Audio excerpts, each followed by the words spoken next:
So without further ado, say hello to our lead anonymous Degen who will lead the panel. Hello, everybody. It's nice to formally be able to introduce myself to the Constellation community. My name is Michael Butcher. I'm the new director of business development here at the company. I'm also the founder of a lending protocol called Curvance on Ethereum in the Curve flywheel. I'm pretty excited to introduce my fellow panelists. I have Mai, Ezra, and Random Dev here with me. And guys, feel free to give yourselves an intro. Yeah, hello, I'm Random Dev. I know Mike since November last year. Started to work together with him and Corbins, and yeah, now I'm here. Hi, everyone. I'm Ezra. I've been working on early stage crypto and DeFi protocols for about the past 6 years. Did some work at Consensus, which is sort of like the business arm of the Ethereum Foundation. And these days I'm working on Curvance with these guys. Mai, we can't hear you if you're talking, buddy. Can you hear me now? Yeah, there you go. Oh, perfect. Hi, I'm Mai. I come from a multidisciplinary background, so engineering and financial services littered with algorithmic trading and data science. Nowadays, I'm working on a bunch of protocols, one of which is Curvance with these guys. Awesome. Thank you, guys. So to kind of set the tone for this, right? A lot of you guys probably aren't DeFi natives or, degenerates that are betting on all these different emoji tokens and farming like crazy stuff. So to set the tone of why this is even relevant for Constellation in general is really talking about ecosystem growth, right? And what kind of pushes that growth. So I have these talks a lot with my buddy Jonathan at Constellation, and we always talk about the pillars of an ecosystem. And those pillars really are liquidity, users, and builders, right? Developers. And the way that I see it and the way that it's kind of been deployed on other L1s in the past is liquidity is really the driving factor for both user growth and, of course, attracting new developers. And these pillars are very synchronistic in the sense that, as liquidity increases on a network, the amount of users tends to increase, and in such, developers also tend to be attracted to build more products on that chain. So these pillars really form what is the depth of the rest of the ecosystem. I think a good example of that is with Ethereum and with Consensus, right? Back in 2018, Consensus really started to put a lot of funding and manpower behind research and development of DeFi, right? And to their tune, they're pretty early. But as we saw in 2020 with DeFi summer and, leading into the bull market, the liquidity that DeFi attracted was really the driving force for a lot of the hypergrowth in other areas, such as the NFT boom. We have decentralized science coming out. We have regenerative finance. There's a lot of different things being built on, including like roll-ups and stuff for Ethereum. And so adopting that same mentality and bringing this towards Constellation in order to really achieve hypergrowth, right? And to attract more builders and more users, more money to the ecosystem. I believe DeFi is very important, right? As that pillar to kind of kick that off. So with that being said, there's some stuff going on in the greater economy right now with inflation and different things. So real quick, how do you see inflation affecting liquidity across DeFi on these different chains and moving forward? Well, it's always a bit of a moving target, inflation, but with rising inflation, you'd expect the velocity of money to decrease. So what I mean by that is less money sloshing around between chains and protocols. So this can take the form of affecting a bunch of different areas. Things such as the most obvious, like daily trading volume in tokens, but also things even such as TVL. Most recently we saw Solana have this news drop of one individual essentially, building a few protocols that socketed into one another and, opening up about 70% of the Solana TVL. So it really shows how precarious these things are. And when you have drops in TVL and when you have drops in trading volume, that can affect protocol revenues, which is really where, you know, a lot of the developers get their, you know, revenue stream from as they're building these things out. Yeah, it makes sense. So when it comes to this inflation and liquidity attraction and stuff, there's some interesting things going on in the Ethereum ecosystem that I think set the kind of tone for what should be built on around Constellation, right? And one of those things that I like to replicate, and it's also prevalent in the changes in Lattice, right, with the VE LTX token and governance, is like the curve flywheel, right? They introduced this vote escrow system and this financial incentive behind governance, right? It was like controlling gauge weights, emissions, etc. So around that, we saw a lot of composability, and I think composability, going back to Ben's point earlier, is really important, right, in this industry. There's not going to be just one clear winner. It's not going to be just an Ethereum or a Solana or an Avalanche. It's all of us working together to solve the same goal, right? And so creating that composability across various, you know, products and chains alike is very key. And so when talking about like the Curve flywheel, you have an interesting dynamic where Curve comes into the game. They introduce this vote escrow model around governance, and that governance essentially controls emissions for the CRV token, right? Which creates this gamification for users at first, and then it turns into protocols actually competing for that because of liquidity strategies, right? For every project, liquidity is very important in terms of attracting enough trade liquidity on decentralized exchanges to, you know, facilitate trade. Without liquidity, your token really can't do much. And traditionally, you know, we would use centralized exchanges and market makers and, you know, pay these fees in a centralized manner to facilitate that. And so, you know, with the kind of direction of DEXs and, you know, decentralized lending markets, et cetera, there's a new suite of problems, right? So solving for liquidity, I think Curve was a very, very big key role in fixing that. So with that being said, right, Curve comes out and it creates this flywheel effect where you have Convex, Stake DAO, Yearn all competing over governance. This was, you know, formerly known as like the Curve Wars. And it was like the first time we really saw protocols competing for dominance over a governance system. And this, of course, generated a ton of rewards for users and a lot of new innovation around that.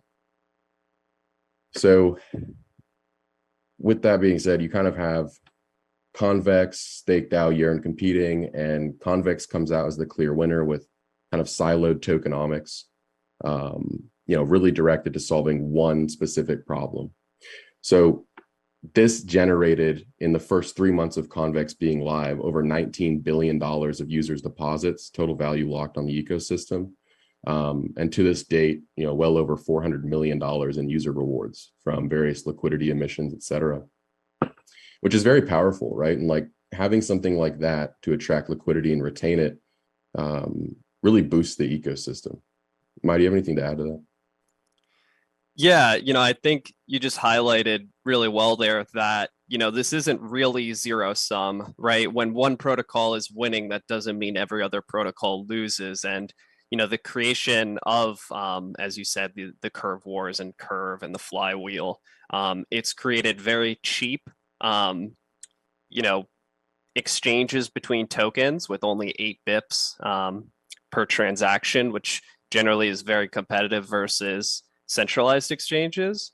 But also it's created a revenue stream for a lot of, you know, newer protocols and created a kind of a gap for other protocols to fill. So the invention, the creation of, you know, these protocols really has elevated the entire space. And I think that really shows that, you know, when we're all winning, you know, that's really what we want, not like one protocol kind of, you know, soaking up all the TVL and then just sitting there.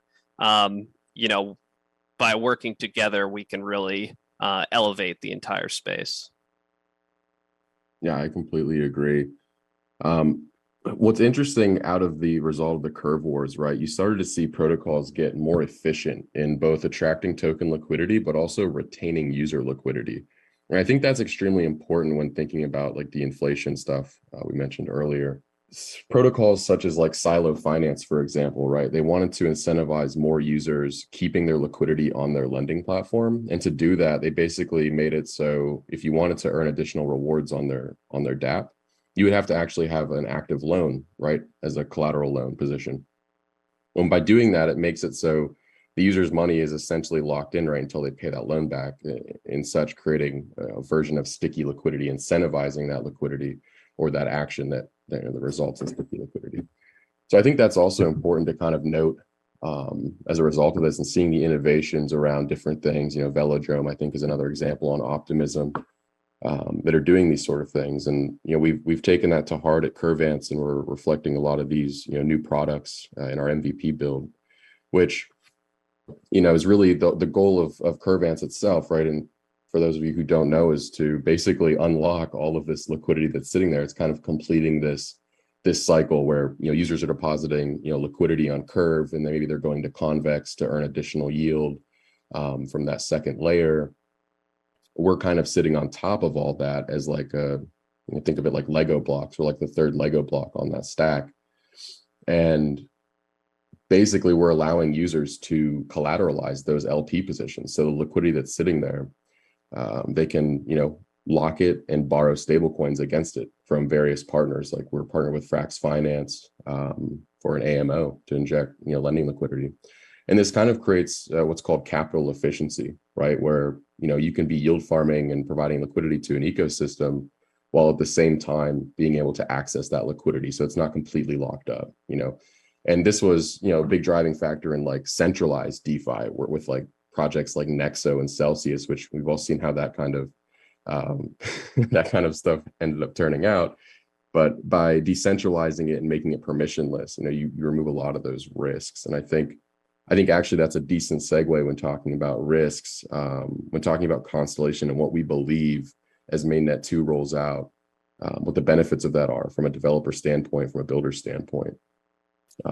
Mai or Random, Ezra, if you want to jump in on that. Actually, I was going to point out, yeah, I'm glad you brought up Velodrome, because I mean, if we're talking strategy here for growing DeFi on Constellation, Velodrome seems to have been one of the quickest and most explosive successes in terms of attracting liquidity in TVL. So I wondered what you guys thought about what they did right, and how we could replicate that on Constellation. Well, I think that, one thing they did really well, I know a few of the Velodrome guys, and they're fantastic. Being very straightforward about the goals and intentions, and, kind of communicating that clear vision to the community, right? Like they marketed themselves as, fans of Solidly, and wanted, they thought there was something there, rather than abandoning that kind of idea, that paradigm. They innovated on it. They built, a whole new product fresh, and launched on a chain that they were directly partnered with, and offered really compelling rewards that really brought in a lot of that TVL and such. Because there is, a certain subset of people in Web3 that are kind of these, yield chasers, right? So people that will go into a new ecosystem when they see that there's a compelling reward to do so, right? People aren't going to bridge to Optimism if they see 7-8% APY on things. They want some of those more explosive numbers. And one thing to keep in mind with that is that you really have to take a look at where that yield is coming from. If it's coming from transaction fees and such, that's much more compelling and sustainable than just an inflationary token. So I think Velodrome did really well in that. You see like the transaction volume and such coming in there. It's even like kind of coming up on the heels of Uniswap. So they've really brought Optimism to the forefront. Yeah, completely agree. And it's very interesting to watch this kind of stuff happen. And, if anybody's a little lost right now in this, basically what we're talking about is the flow of money across ecosystems in this space, right? The flow of liquidity, and, what attracts that, what experiments are working, what's not working, and how these these ecosystems start to really grow out, right? And I think a good example of liquidity that everybody here can relate to is with the Lattice Launchpad, right? Like a lot of the ecosystem projects you see currently, are a result of our ecosystem liquidity at Constellation. Now, if you could imagine if we scaled that liquidity out, 100x, what kind of crazy, experimental projects we could attract, and business owners and different founders and talented developers, CTOs, et cetera. I think it's very powerful, right? And I think that's why DeFi is such an important aspect to any ecosystem. And understanding that, and of course, building it correctly is also, very important. Yeah. Any other examples of sticky liquidity? I think it's an interesting topic. I feel like it's sort of new, right?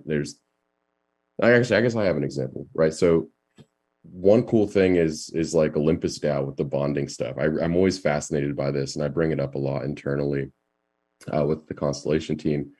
And it was kind of like this evolution of yield farming, and it's like you started off with these in DeFi summer in 2020. You had these crazy, like, sushi was a good example, right? You're farming these sushi tokens, you're putting your LP in, you're getting 10,000% APY or whatever the crazy number is. And you're basically just trying to be the first one in, first one out, right? Type situation.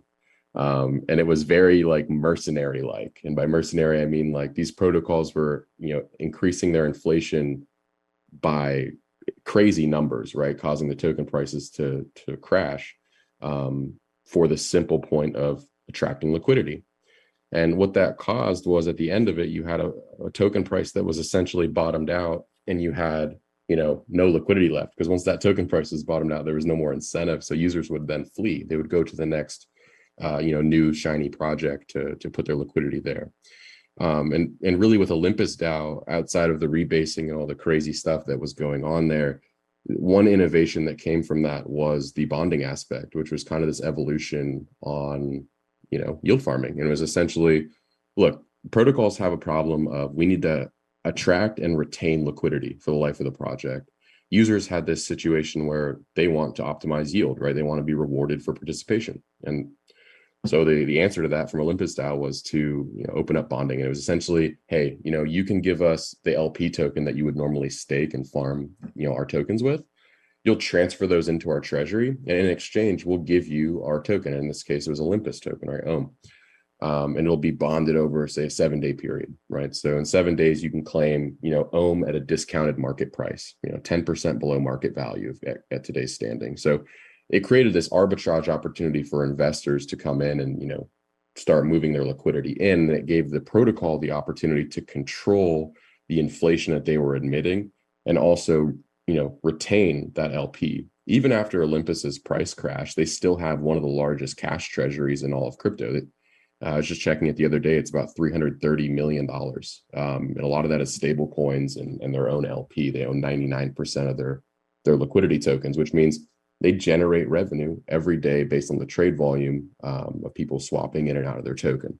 That's extremely powerful, right? It's giving that ownership back to the DAOs and to this decentralized communities versus passing it off to market makers and Binance and KuCoin. And I think it's super powerful, right? So that's one example I like for sticky liquidity. I think is just the protocols themselves, acquiring their own LP. Yeah, I think protocol owned liquidity is really powerful. And as we're talking about the future of DeFi here, I think that Olympus, as you said, came up with some really good ideas, but there's definitely a lot of room to refine them. For example, with the bonding system, the time horizon is so short that it does tend to attract kind of that mercenary capital where, people see they're able to deposit, into the bond contract at like a 10% discount. So they go in, front run that and then basically sell down the tokens once, maturity hits. So I think that moving out that time horizon so that the bonding system is utilized by, members of that community rather than, people just kind of looking to, compound their, USDC stack, for example. That's really where we're going to see powerful protocol-owned liquidity long-term. Kind of in the way of what we see with like conventional financial service bonds, treasuries and such. You don't see, US debt really having like a 7-day time horizon, except for the overnight repo market. Yeah, that's a good point. I think it's a truth for anything in crypto, right? There's always something to improve upon, and that's the fun in building this stuff. It's finding those gaps and finding what this project did or what this group built, and really taking their idea and running with it, improving on it, and building the next generation. And if you look at crypto as a whole from like this macro perspective, that's all this stuff is, right? It's there was predecessors to Bitcoin before Bitcoin came out, right? But it just so happened that Bitcoin had the best execution, the best plan, which Ezra, you touched on the other day in our one-on-one.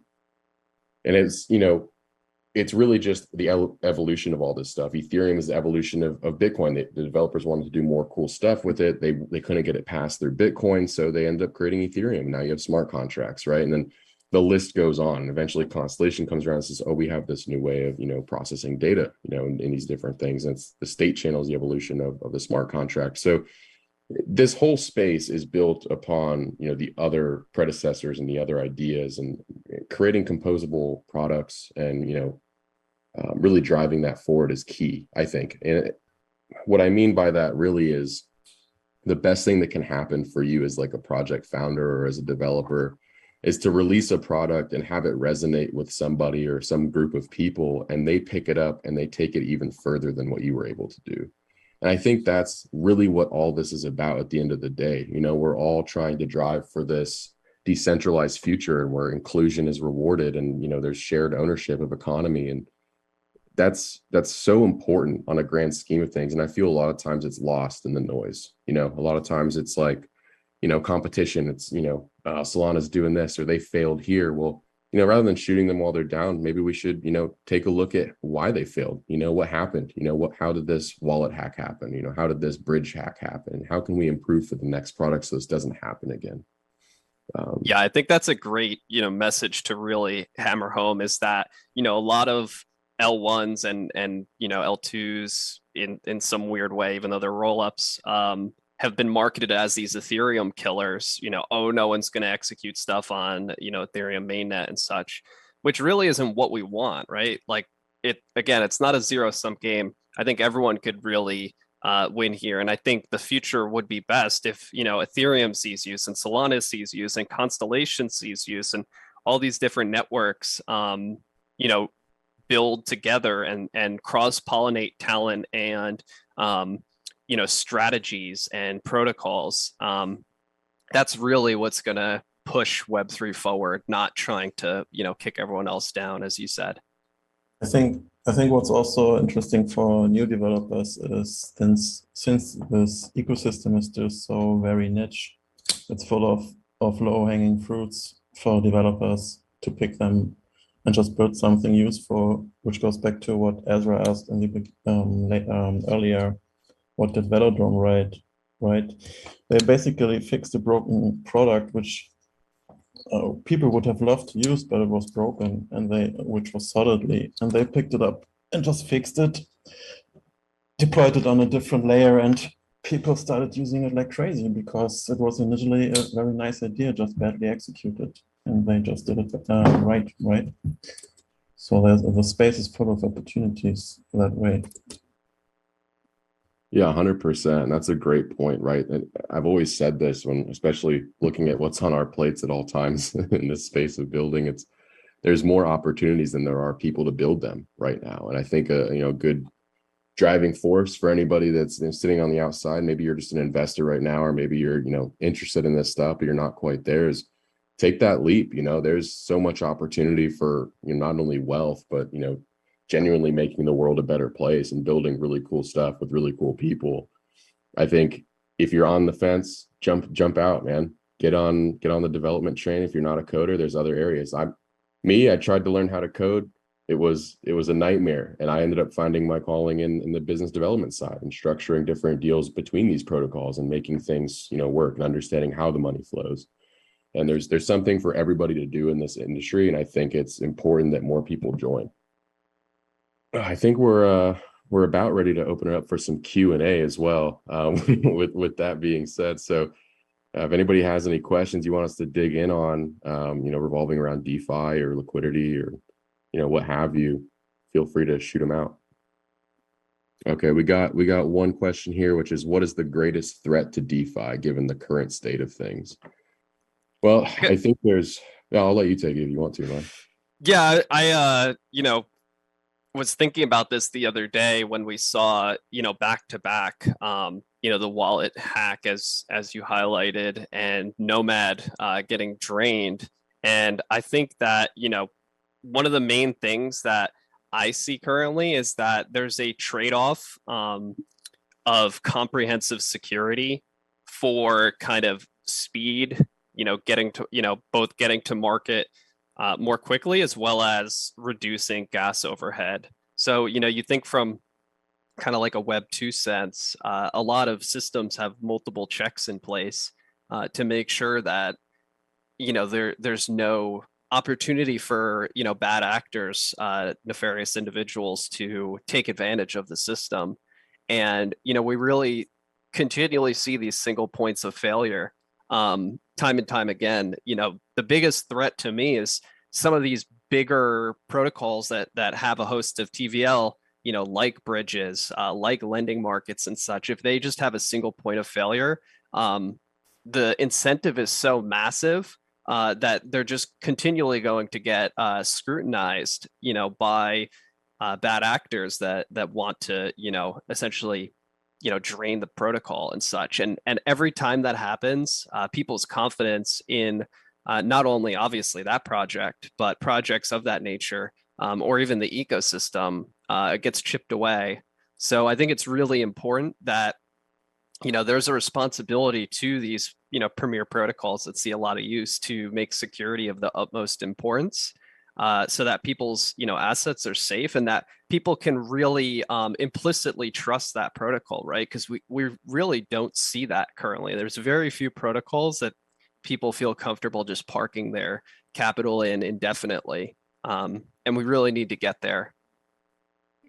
Yeah, I agree. And leading from that, right, is of course the regulatory stance. And with every hack that happens and every class action lawsuit that gets filed against whatever developers from, a hack happening, just adds to the, the fuel to the fire for regulators to come in and try to take over the space. And look, we're trying to recreate a better financial system that encourages inclusion and encourages, participation. So we definitely want to avoid over regulatory scrutiny. Over regulation in any industry kills that industry, or it extremely dampens it.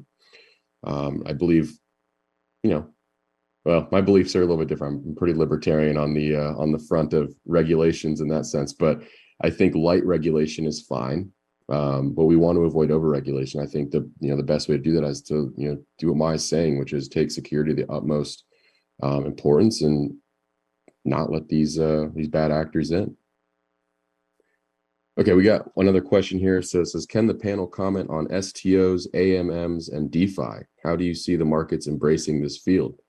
Well, I think we're already seeing the market, embrace this field. In terms of STOs, I don't think we're quite there yet, right? I think there's room to grow for sure in that area. But in terms of like seeing the liquidity around this stuff, really seeing it take off, compared to like a traditional stock market, I think we do have room to grow. I do think it's, it's the natural evolution of things, right? It's frictionless in terms of, traditional brokerages and whatnot when dealing with securities.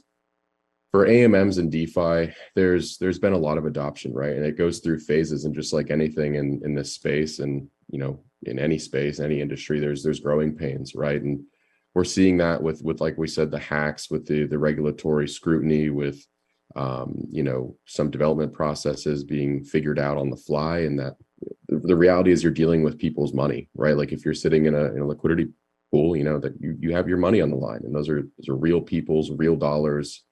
And there's, a lot to be said when a hack happens and $1 billion is lost, or when a Terra Luna collapses and $50+ billion is wiped out from the market. It affects people's real lives, right? And so it's just growing pains, and like any industry, we'll get past it, and we'll figure out solutions along the way. And even in the last 2 years, seeing from you know, the early days of like a Yam Finance and Sushi Swap early, you know, rugs to where we are now with innovation and thinking about liquidity strategies that are, you know, better for the users and better for the protocols. I think it's very apparent how quickly that we're adapting to these things. And yeah, so I'd say we're on the right track. Any other questions, we can dig into them. No other questions. Okay, cool. Well, guys, with that being said, I think I don't know, is there anything you guys want to add? Maya, Ezra, Random, want to throw anything in at the end here? Nothing from me. Cool. Nothing from me either. All right. Well, guys, it's been a pleasure. We're really excited for Constellation. We're excited to see what we're able to build, you know, around this ecosystem and kind of bring some of these minds from these other chains, Ethereum and Optimism, Arbitrum, and really start deploying some innovative products, you know, using the hypergraph and seeing what that unlocks for us. Yeah, it's been a pleasure. Likewise. Likewise. Thanks, everybody.